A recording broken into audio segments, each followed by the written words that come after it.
Motivating employees, co-workers and ourselves is one of the toughest challenges facing managers and business leaders. Even when we have the strongest intentions to complete a task or achieve a goal, we often fail to follow through. So why do we so often set goals and then fail to achieve them? And how can we better motivate ourselves and each other? Welcome to The Big Question, the monthly video series from Capital Ideas at Chicago Booth. I'm Hal Weitzman, and with me to discuss the issue is a highly motivated panel. George Wu is a professor of behavioral science at Chicago Booth. A former analyst at Procter & Gamble, he's an expert on the psychology of individual, managerial, and organizational decision-making, decision analysis, and cognitive biases in bargaining and negotiation. Ayelet Fishbach is the Jeffrey Breckenridge Keller Professor of Behavioral Science and Marketing at Chicago Booth. She studies social psychology with specific emphasis on motivation and decision-making. Her research work has won her several international awards, while her teaching earned her the Provost's Teaching Award from the University of Chicago in 2006. And Daniel Bartels is an assistant professor of marketing at Chicago Booth. His research focuses on the mental processes underlying consumer financial decision-making, moral psychology, and intertemporal choice, and he teaches on consumer behavior. Panel, welcome to The Big Question. George Wu, let me start with you because you're currently undertaking research on what motivates marathon runners. Tell us about what you're finding.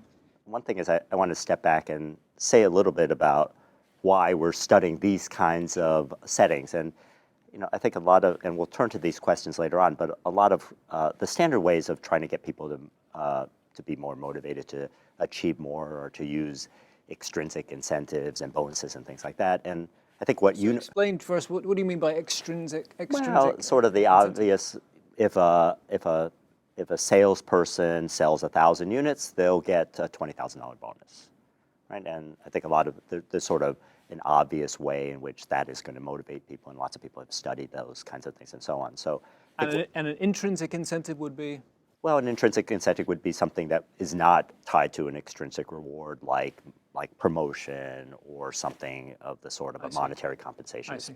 It's really purely psychological in nature. Achieving a personal goal. Achieving a personal goal is a good example. So one of the reasons why I study marathons is because it's obviously an ideal setting for trying to understand achievement, understanding goals. About 86% of marathoners in our samples have time goals, and that's largely one of the things that we try to understand, the relationships between performance and time goals. And one of the things that we actually find is a kind of surprising and pretty large effect, which is that even though most runners have goals, just the mere process of asking a runner to provide a goal before the marathon actually leads them to run about 7.5 minutes faster relative to a control group, which have goals but actually aren't asked to state them. And the mechanism actually is relatively simple, which is that, like a lot of things, what goals, like lots of things, are things that over time we get a little bit more pessimistic about. And if you have, say, a goal or expectations about an exam or something of that sort, you're likely to be extremely optimistic maybe 2 weeks before the exam, but become increasingly pessimistic as the date of the exam approaches. And that's what appears to happen with goals as well. So if we can tap into your goals in a relatively optimistic period, like 2 weeks before, you'll give a much more optimistic goal or a much more aggressive goal. If we ask you the day or maybe the moment that you're on the starting line, you're likely to provide a much more moderate goal. And that leads people to actually perform much differently in those two contexts. So is the idea that if I set the goal when I'm feeling optimistic, I'm more likely, if I state it to a third party, I'm more likely to stick to it? Is that that's basically the idea. I mean, certainly it's possible, and it's probably true in some of our sample that people set overly optimistic goals, overly aggressive goals, and obviously in a marathon setting, if you set an overly aggressive goal, you're likely to do very badly. But on the whole, setting an aggressive goal tends to lead to better performance. Well, that's interesting. We say setting an overly aggressive goal would lead you to do badly. I mean, if you're running and you see you can't achieve your goal, are you likely to slow down? Is that how it's? Well, I mean, one thing that I think is pretty clear is that if you're somebody like us and you say, well, what I'm going to do is today I'm going to try to set the world record for the marathon, it's likely that that's not going to lead to very good performance, because maybe you'll be able to stay on that pace for a quarter mile or half a mile or maybe 100 yards, but then you'll be extremely tired, and then you're not. But for those who set moderately optimistic goals or achievably optimistic goals, they're more likely to run faster if they've stated to you 2 weeks before, this is the time I want to run. That's right. As long as they provide optimistic but relatively achievable goals. Okay. That's the idea. Now, Ayelet Fishbach, I want to come to you. Your research deals with has a slightly different perspective, because it's about maybe perhaps the danger of focusing on end goals rather than on the process itself. Tell us a bit more about that. What we find, and we study that both at the workplace and with other exercising goals, similar to what George studies, other goals as well, is that when people plan to pursue these goals, external incentives are important for them while they are pursuing the goals. Internal incentives is what they care about. So people do things and they stick to them because they are interesting, they are challenging, they are fun, because there is something about doing it that can get me to do that. And they are not so aware of that when planning. Just to give you an example, still not at the workplace, staying with exercising, what makes people stick for a longer time on a treadmill is the experience of doing something fun, of cleaning their mind, of having some internal benefits. If you get them to think about what they can get from running, what are the external incentives, they stay for less time on the treadmill. It is significantly less effective. So if my goal is to run a certain time, but I hate running, then am I less likely to achieve my target? Yes. Well, if you hate running or if you hate your job, then you might be able to start it, but it will be extremely difficult to stick to it. To the extent that you have some things that you like about running, okay, and you can also think of some external reasons why it's important to run.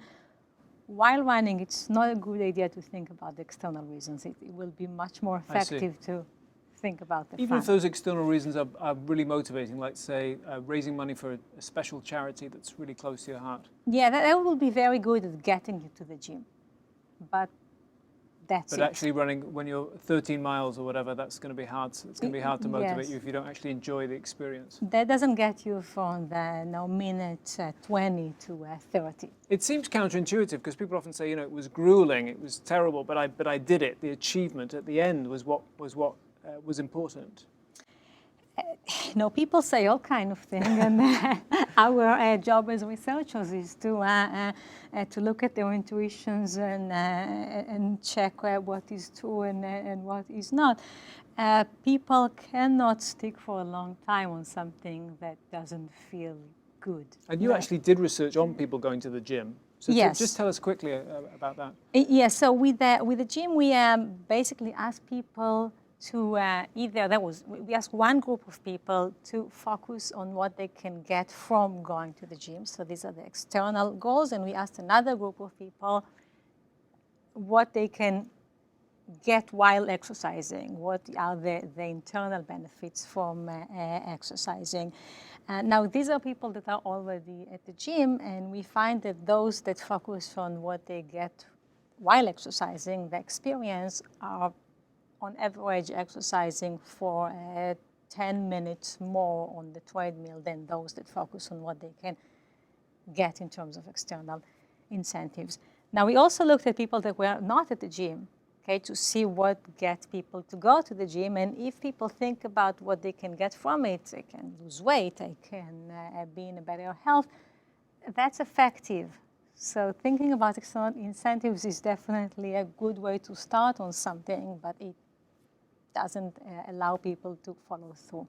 Okay. George, what do you make of that? Because it seems to be, it's slightly different from your research. I think there appears to be a little bit of contradiction, but I think that the ways that we think about goals are a little bit different, but complementary. So, I mean, first of all, there are lots of differences in motivation, and so one reason to study marathon runners is obviously they are extremely committed. Certainly, by the time they get to the line, they probably put in lots and lots of miles. The particular study that we do is that what we're trying to do is just manipulate the day of the race performance. We're largely doing this not to affect training and things like that, which are really interesting, but that's something else. So it's really about motivation when you're there at 20 miles, when you hit the wall, and all kinds of things like that. Now, I think one way to think about the way that I think about goals that's a little bit different than Ayelet's is that there are lots of reasons why you pursue activities and things like that. But if you construe the process in the following way, your goal for this week is to run 30 miles or 40 miles or 50 miles or 10 miles a day or 7 miles a day or whatever. The idea is that that particular milestone, numerical milestone, will be motivating. And the simple idea is based on what's known as prospect theory, which is a theory that two Israeli psychologists came up with, Danny Kahneman and Amos Tversky, which won Danny Kahneman a Nobel Prize in economics. And the idea is very simple, which is that relative to a reference point, like 50 miles a week, something like 48 miles is going to seem bad, and it's going to seem very disappointing. And it's highly aversive to finish the week at 48 miles when you want to do 50. And so that's the same psychology, that it's highly aversive to run 4:02 when your goal was to run 4 hours. And so you'll do a lot in either in training or the day of the race performance to actually narrow or even eliminate that gap. Ayelet? I want to add to it that I have no argument with George about setting standards. I believe that we know now for several years that setting standards, setting numerical standards is extremely effective, and George's research is definitely the kind of research that pushes that and gets us to understand exactly how that works.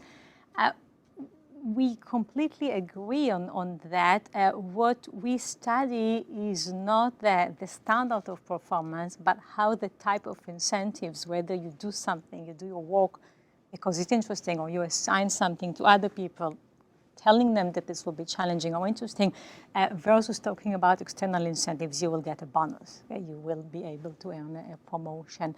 So it's not really a contradiction. These are more complementary findings. There are findings that pose any contradiction with each other. Okay, Dan Bartels, let me bring you in, because your research highlights the difference between short-term goals. We've talked about relatively short-term goals, and much longer-term goals, say saving for retirement.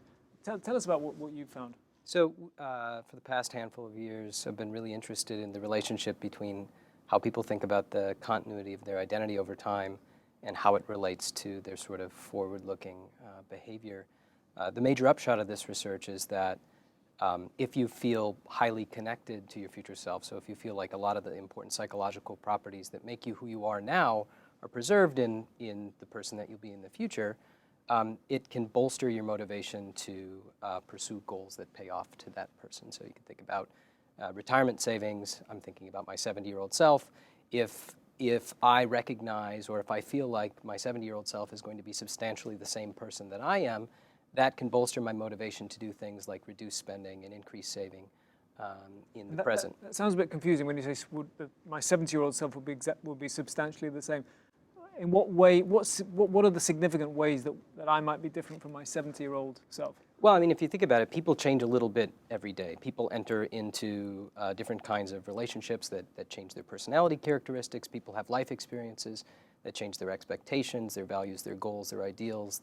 And these sorts of things, these tiny little changes that happen every day, accumulate over time such that you might think of, and by the way, there are also age-related trends in things like personality that suggest that, you know, the Hal that exists in 10 or 20 years is in some ways pretty different from the Hal now. And coming to that realization might undercut what Hal now does on behalf of that future Hal. And so when we're talking about these sort of very long-term goals like saving for retirement, or really any goal that doesn't pay off in the short term, that requires a sustained investment of resources and effort over time, this idea of connectedness to the future self can dial up or dial down the motivation to actually achieve those goals. So maybe give us one example from your research. Oh, sure, yeah. So it turns out that people vary a whole lot in how much continuity they perceive with the person that they'll be in the future. And also that you can influence people's beliefs about this. So A handful of years ago, my colleague in the marketing area, Oleg Erminsky, and I ran a study here at the University of Chicago with graduating seniors, where we went up to them 7 to 10 days before commencement, before college graduation, and we had them read a passage that described the time of college graduation as motivating very big changes in who you are as a person. We told them that several studies have shown that for young adults, the person who you'll be in a year is going to be substantially different in terms of your beliefs, values, ideals, life goals, your major dislikes, those sorts of things. We told another group of people that you're going to remain exactly the same over the next 12 months. And as it turns out, both of those are true, just depending on we didn't lie to participants. Depending on the papers that you cite, both of those can be viewed to be true. And then we offered them choices between gift certificates. So we told them that they could either have a $120 valued gift card now, or wait a year for gift certificates of larger value, and that one respondent would actually have his or her choices actually realized. And what we found is that those people who were told that college graduation is going to change who they are as a person were a lot less willing to wait for gift certificates of larger value, which is consistent with the idea that if you think that the person who you're going to be in a year or at some future time point is substantially different from you now, then when you recognize that you're making a trade-off between your welfare and your future self's welfare, you place more weight on your current welfare. So identity seems to be a big part of what motivates people, particularly over time.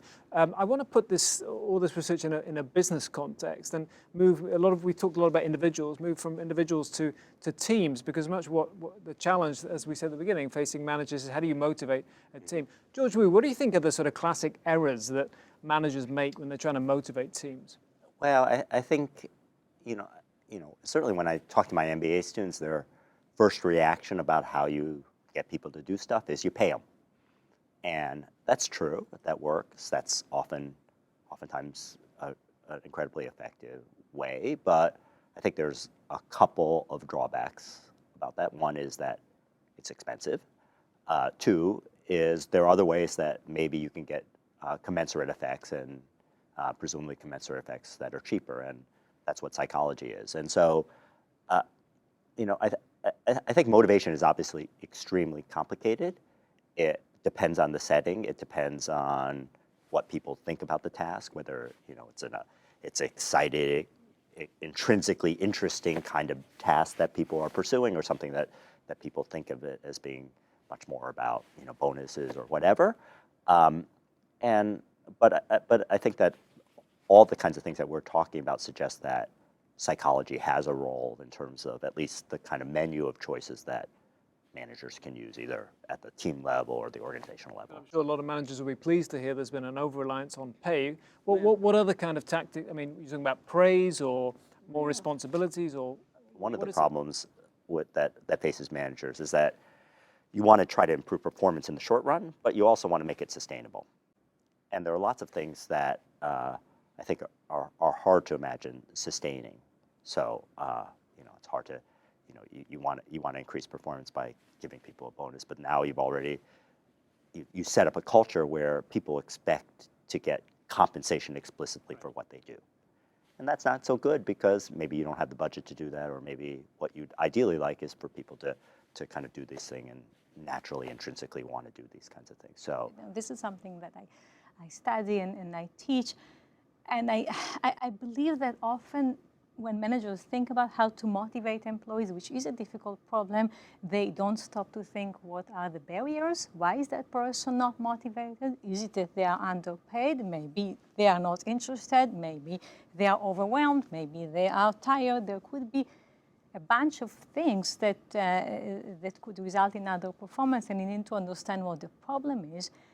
And then you need to understand what are the possible things that people could want at the workplace. And if you go with a very naive theory that people are here only for the money, then probably you're very limited. One thing that I do in terms of data collection with managers is ask them how important are different things for you, how much it's motivating for you, how much it's motivating for other managers. And people are very correct in saying, I care a lot about my salary, and you also care a lot about your salary. I care about my health benefits, and I bet that you too also care about your health benefit. But then when you ask them about intrinsic, these internal benefits, they get it completely wrong. Okay? I care about challenge, you, not so much. Okay? For me, it's very important that I do something interesting. Okay? Having good relationship at the workplace, very important for me. For you, I bet you mainly care about your salary. Okay? And you see managers do that mistake where I know I need to be in a fun environment with interesting people. I need to work on interesting problems, but I don't know that you too care about these things. Why do they make that mistake? They just not ask? There are several reasons. It's a good question. One thing is that people might be less likely to raise that. Okay? These are often things that are more settled, so I can complain about my salary, but you hear less complaints about it might not be very interesting. Also, probably even more so, it just might be an old style management that doesn't take into account psychology, that doesn't understand how to motivate people. That make this mistake. Okay, so let's give our business leaders some tips. What should they be doing to motivate teams? Dan? Well, so I mean, it seems like, you know, a decent default to fall back on and a reasonable assumption to make is that people prefer more money to less, and I suppose that's where the bias comes for, you know, providing people extrinsic motivation for meeting company goals. But you know, Ayelet mentioned earlier that you know, intrinsic reward in goal pursuit helps to keep people going, and it seems like a major challenge then is to try to figure out, because there are also biases that suggest that people often assume things about others that are also true of themselves, sort of egocentrically project things. And so I guess one thing that Ayelet brought it up earlier that would be really useful is for managers to better understand what the things are in the workplace, what the things are about the goals that the company is currently pursuing that really get people motivated to do their job apart from just monetary incentive. But it seems we're talking about the importance of intrinsic goals. Does it make sense, or does it make a difference if teams are asked to come up with their own goals? Are they more likely to achieve? Let me say two things. One is that I think one answer to the point that Ayelet was making about extrinsic and intrinsic is there really is a fundamental difference between the feedback that managers get if they assume that people are extrinsically motivated and intrinsically motivated. So, I mean, if you imagine that in fact everybody's intrinsically motivated, but you know, I'm a manager who just thinks that everything is driven by incentives, and if I don't give you bonuses and stuff like that, you won't work. Well, of course, people will react to incentives, and it will lead people to conclude that indeed they were right that incentives matter, and that people are basically motivated by money and things of that sort. If you make the opposite mistake, which is that you think that people are intrinsically motivated and they're really just extrinsic, then you'll create this kind of environment that's playful and you won't get any results. So I think that's one of the things that it's about people's theories, but it's also about the kind of feedback that they get conditional on the theory, which oftentimes leads people to conclude something that's not really true. Now, on goals, I think you know, my prescription would be to try to draw these things out from people. I think there's a couple things that are limiting about that. For lots of reasons, I think that people may not provide as ambitious goals, or I might not provide as ambitious goals for myself as you would provide for me. Now, the fact that you provide more ambitious goals for me may not mean that I'm necessarily going to perform for them. I may react against those kinds of things, or they may just be inappropriate because you don't really know what the appropriate goal is and so forth. So I think what you would like to do is you would like to figure out ways in which you can draw out ambitious goals from people themselves.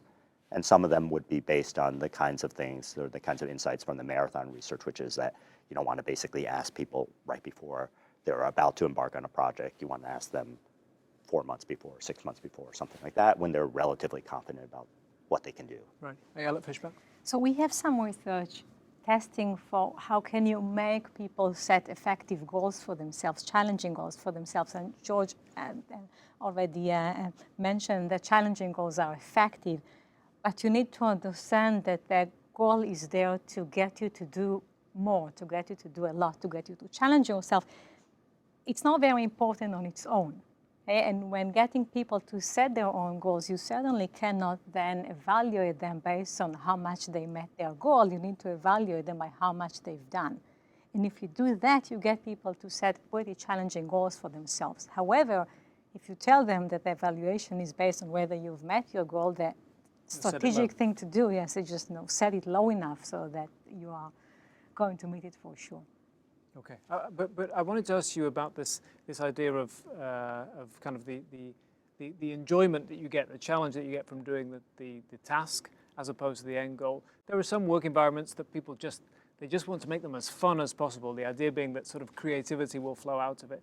Is that sounds great, but is it bad if there's no if there aren't clear goals about what we're actually supposed to be doing? Absolutely. If the work is undirected, if you don't know where you are going, if there is never goal setting on the management level, then you get people going in all kind of directions that go nowhere. And I bet we were all spending some time in meetings that were kind of fun but went nowhere. So that's quite possible.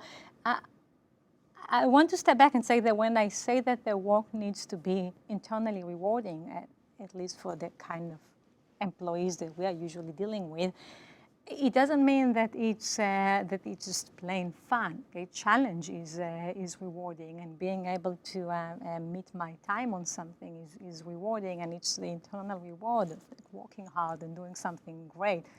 It's not just playing around. And could purely achieving a goal be rewarding in itself? Absolutely. Okay. George, I wanted to ask you one other point about goal setting. There's a current trend for managers to set big, audacious, visionary goals that maybe are not super achievable or may even be quite vague. Is that a bad idea? Should we instead be breaking things down into smaller chunks where we know how much progress we're making? I think both of, I mean, lots of vision and missions and things like that are in fact vague. I mean, part of the problem is that it's not exactly clear what people should be doing at an operational level in terms of actually executing those things. On the other hand, obviously, having ambitious goals like getting to the moon and things of that sort get people to do things that are audacious in some kinds of ways. So it's not, at some level, things can be audacious, but there has to be still some specificity about that. I mean, even if it's something audacious, like what we want to do is be the best company in the world or the best company in our industry or something like that. But, if we want to just be a really good company or an excellent, that we don't actually know what that means. Now, I think what complements that is at a more tangible level, at a level of execution, having a different set of, and not even using the same words. I would call these goals and these kind of, visions or something of that sort about, quarterly or yearly or, something that's much more short-term oriented performance. Okay, Ayelet, so you've done some research on how sometimes people are given a big task. They sort of start off strongly, then their attention sort of dips a bit, and then they sometimes finish strong. And you've suggested it might be better to split those bigger tasks up into smaller ones. Yes, however, vision is important. So you need to know where you are going. The idea about chunking is that we know that people do better if they follow the standards more carefully at the beginning and the end of a goal period. And therefore, if you talk about a very long frame, then you get people do very well at the beginning and the end, but you have a very long middle. Versus if you chunk the task into various parts, then you get people toward the end of each chunk working harder. Actually, a part of the marathon data that I don't think George mentioned is that you get people to run faster as they approach their goal. And with my work on chunking, you get people to do better, to try harder at the beginning and as they reach the end period. Dan Bartels. So one of the nice things about breaking a big long-term goal into shorter goals is with the long-term goal, if its realization is way off in the distant future, you run into the problem of time discounting, right? So people discount the value of delayed rewards an awful lot. And so one of the things that can happen is if you break a big goal into a bunch of little goals, you can sort of get around that problem to some extent. You get these upsurges in effort around the completion of those sub-goals. And some studies suggest maybe a little bit of loafing once you've gotten over the hump of those small chunks. But the nice thing about visions, right? So the downside of visions is that they're really long-term things, and so people discount the future. And we want to be great. How do we know when we've actually gotten there, right? They're pretty ambiguous. Is they offer an opportunity for firms to align the firm's goals, or to align the employees' goals with the firm's goals, right? That's one of the nice things about these very sort of broad, ambitious values kinds of statements is that if you can get buy-in from employees, I mean, perhaps because the company does stand for some of the same things that the people do, that's not such a bad thing. Okay, well, on that note, unfortunately, our time is up. My thanks to our panel, George Wu, Ayelet Fishbach, and Dan Bartels. For more research, analysis, and commentary, visit us online at chicagobooth.edu/capideas, and join us again next time for another Big Question. Goodbye.